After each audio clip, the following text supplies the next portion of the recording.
আচ্ছা, পশ্চিমবঙ্গ সির্ফ ফর্মটা তো জমা দিয়েছেন, কিন্তু তারপর সেটা ঠিক কি হয়? অনলাইনে আদৌ সেটা পৌঁছালো কিনা এই বিষয়টা নিয়ে কিন্তু অনেকেই চিন্তায় থাকেন। চলুন আজ এই রহস্যটির সমাধান করা যাক আর দেখে নিই কীভাবে ঘরে বসেই এর স্ট্যাটাস চেক করে নেওয়া যায়। ফর্ম তো জমা দিয়ে এলেন, কিন্তু কাজ কি ওখানেই শেষ? অনেকেই ভাবেন হ্যাঁ, কিন্তু সত্যি বলতে উত্তরটা না। প্রক্রিয়াটা কিন্তু তখনও সম্পূর্ণ হয়নি। আসলে হাতে হাতে ফর্ম জমা দেওয়াটা তো গল্পের শুরু। এর পরেও একটা খুব গুরুত্বপূর্ণ ডিজিটাল ধাপ রয়েছে, আর আপনার পুরো প্রক্রিয়াটা কিন্তু ওই ধাপটার উপরে নির্ভর করছে। চলুন সেই অদৃশ্য পদক্ষেপটা সম্পর্কে একটু জেনে নেওয়া যাক। মানে আপনার দেওয়া ফিজিক্যাল ফর্মটা, ওটা তো অর্ধেক কাজ। আসল কাজটা হয় এর পরে, যখন সরকারি সিস্টেমে সেটার একটা ডিজিটাল এন্ট্রি করা হয়। আর যতক্ষণ না ওই ডিজিটাল এন্ট্রি হচ্ছে, আপনার কাজটা কিন্তু অসম্পূর্ণই থেকে যাচ্ছে। আর এই ডিজিটাল এন্ট্রির কাজটা করেন বুথ লেভেল অফিসার, মানে বিএলও। ব্যাপারটা এতটাই জরুরি যে যদি কোনো কারণে বিএলও আপনার ফর্মটি অনলাইনে এন্ট্রি না করেন, তাহলে কিন্তু আপনার আবেদন প্রক্রিয়াটা সেখানেই আটকে যাবে আর এগোবেই না। তাহলে উপায় কিভাবে জানবেন যে আপনার ফর্মটা ঠিকঠাক ডিজিটালি জমা পড়েছে? চিন্তা নেই, এর জন্য একটা অফিসিয়াল পোর্টাল আছে।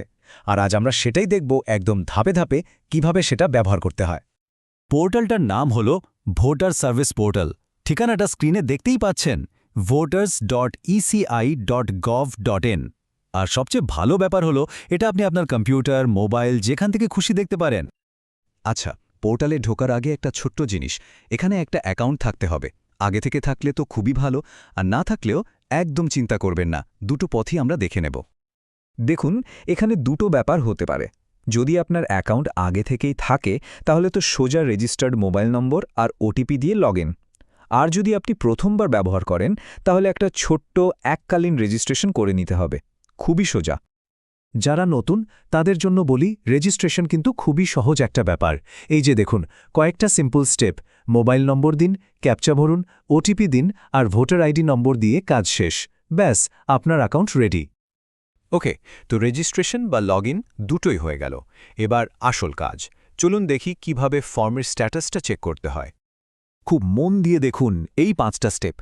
প্রথমে লগইন তো করাই আছে। এরপর ড্যাশবোর্ডে খুঁজুন ফিল এনিমারেশন ফর্ম অপশনটা। ক্লিক করলেন। আচ্ছা, এবার রাজ্যের তালিকা থেকে পশ্চিমবঙ্গ সিলেক্ট করুন। তারপর আপনার ভোটার কার্ড নম্বরটা দিন, আর শেষে ওই সার্চ বাটনে একটা ক্লিক। ব্যাস, এটুকুই। সার্চ বাটনে ক্লিক করার সাথে সাথেই স্ক্রিনে একটা রেজাল্ট আসবে। এখন এই রেজাল্ট দু রকমের হতে পারে।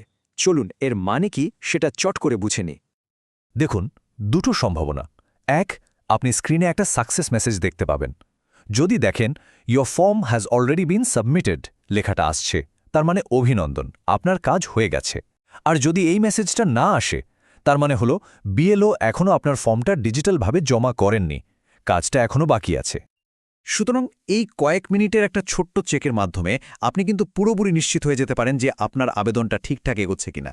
এটা জানা থাকলে একটা টেনশন কমে যায়, তাই না? একটা মানসিক শান্তি মেলে। আচ্ছা, এই যে পুরো প্রক্রিয়াটা আমরা দেখলাম, এটা আমাদের একটা বড় জিনিসের কথা মনে করিয়ে দেয়, তাই না?